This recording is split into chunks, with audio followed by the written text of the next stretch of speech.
नमस्कार, आप देख रहे हैं आपका अपना डिजिटल मीडिया मन की आवाज जहीर खान के साथ।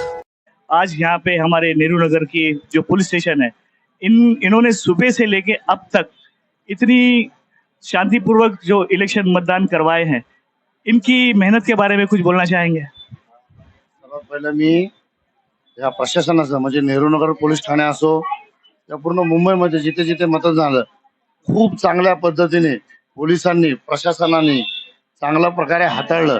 कुठलाही प्रकारचा वाद विवाद काही घडला नाहीये. प्रशासनाने आमच्या नेहरू पोलीस ठाण्याचं तर मी खरंच मनापासून आभार मानतो. ज्या प्रकारचा बंदोबस्त लावला, मग तो रोडला असू दे, चौकात असू दे, महानगरपालिकेची शाळा असू दे अथवा ग्राउंड, यांच्या ग्राउंडमध्ये सुद्धा मतदान झालं. आणि इकडच्या पोलीस स्टेशननी पोलिसांनी खरंच त्यांना सल्यूट केला पाहिजे. खूप चांगल्या प्रकारचं सहकार्य केलं.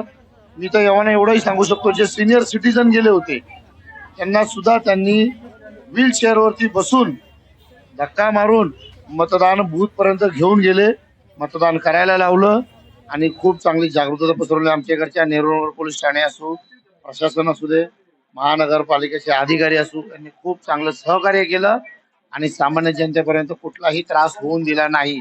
एवढी गर्दी झाली होती मतदानाला, पण खूप चांगल्या प्रकारे त्यांनी त्यांचं कार्य पार पाडलं. त्याच्याबद्दल आम्ही त्यांची जनता, सामान्य जनता असे ही आभार प्रकट करतो. धन्यवाद.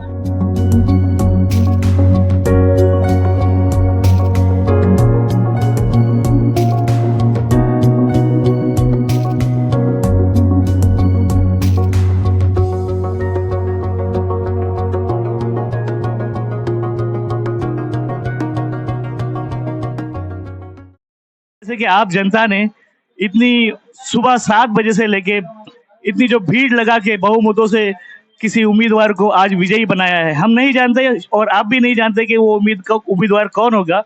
हम हमारा तो पूछना खाली इतना ही है, आज से जब वोटिंग की गिनती चालू होगी, उसके बाद जो भी उम्मीदवार चुन के आएगा, उससे आपकी क्या अपेक्षा है?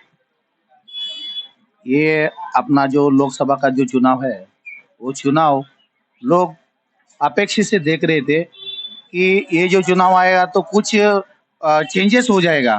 आज लोगों में बहुत अपेक्षा से उन्होंने ये इलेक्शन में मतदान किया है।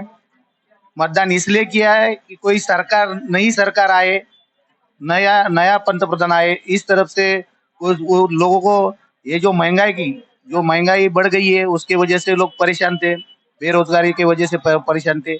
जनता देख रही थी कि इस बार आने वाला जो भी है, जो भी हमारा उम्मीदवार चुन के आएगा, वो लोगों का काम करेगा, लोगों का जो समस्या है उसको हल करेगा, महंगाई को हल करेगा। ये समझ के लोगों ने आज ये मतदान किया हुआ है। कौन चुन के आएगा हमें पता नहीं, लेकिन बहुत सारी आशा लेके हम आम आदमी लोग पूरे उनके पीछे मतदान करने के लिए सब बाहर निकाले और सबको हमने बोला कि एक हिसाब से आपको नया सरकार लाना है या यही रखना है।